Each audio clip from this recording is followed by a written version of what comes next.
আসসালামু আলাইকুম। টপ নিউজে স্বাগতম। জানিয়ে দিচ্ছি এই মুহূর্তে আমাদের হাতে থাকা সর্বশেষ সংবাদ আপডেট।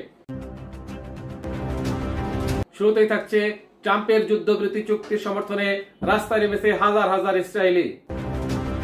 এরপরে থাকছে জুলাই সনদ বাস্তবায়নে প্রয়োজনে আবারও বিশেষজ্ঞদের সঙ্গে বসবে কমিশন, আলী রিয়াজ।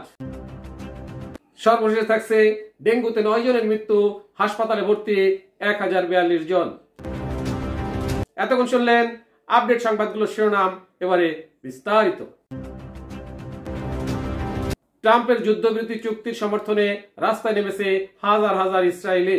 গাজা যুদ্ধের অবসানের জন্য যুক্তরাষ্ট্র নেতৃত্বাধীন প্রস্তাব এগিয়ে যাওয়ার প্রেক্ষাপটে যুদ্ধবিরতি চুক্তির সমর্থনে তেল আবিবে রাস্তায় নেমেছে হাজার হাজার ইসরায়েলি। শনিবার 4 অক্টোবর রাতে বিক্ষোভকারীরা অবিলম্বে যুদ্ধবিরতি কার্যকর করে অবশিষ্ট বন্দীদের ফিরিয়ে আনার দাবি জানান। টাইমস অফ ইসরায়েলের প্রতিবেদন অনুসারে এখন নয়তো কখনই না লেখা সম্বলিত বিশাল ব্যানার নিয়ে জনতা বিক্ষোভ করে। মার্কিন প্রেসিডেন্ট ডোনাল্ড ট্রাম্প নিজেই বার্তাটি প্রতিধ্বনিত করেছেন এবং ব্যানারে ছবি পোস্ট করেছেন। প্রতিবেদনে বলা হয়, গত শুক্রবার ট্রাম্প ট্রুথ সোশ্যাল পোস্টে ইসরায়েলকে গাজায় বোমা হামলা বন্ধ করার আহ্বান জানান।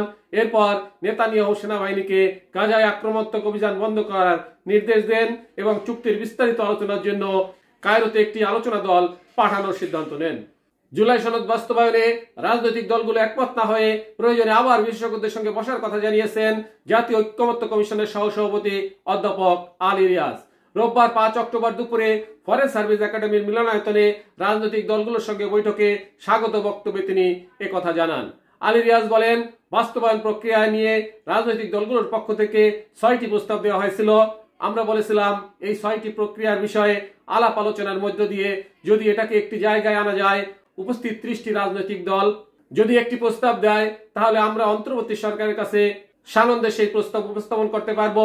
আমরা বলবো সেই একটি প্রস্তাব আছে, এটা বাস্তবায়নের পথ এভাবেই আপনারা বিবেচনা করতে পারেন। ডেঙ্গুতে 9 জনের মৃত্যু, হাসপাতালে ভর্তি 1042 জন। সারা দেশে গত 24 ঘন্টায় এডিস মশাবাহিত ডেঙ্গু জ্বরে আক্রান্ত হয়ে 9 জন মারা গেছেন। এ সময় হাসপাতালে ভর্তি হয়েছেন 1042 জন। এ নিয়ে চলতি বছর ডেঙ্গুতে মৃত্যুর সংখ্যা বেড়ে 212 জনে এবং সংক্রান্ত রোগী বেড়ে 49,907 জনে দাঁড়িয়েছে।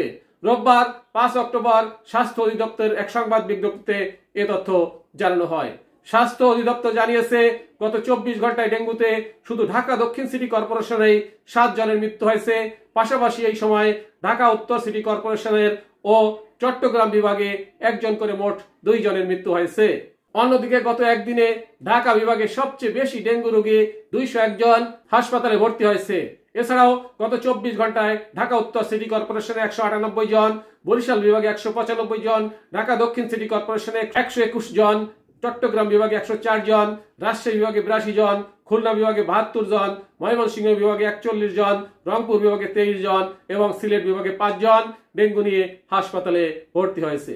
টপ নিউজ এখনকার মতো শেষ করছি। আল্লাহ হাফেজ।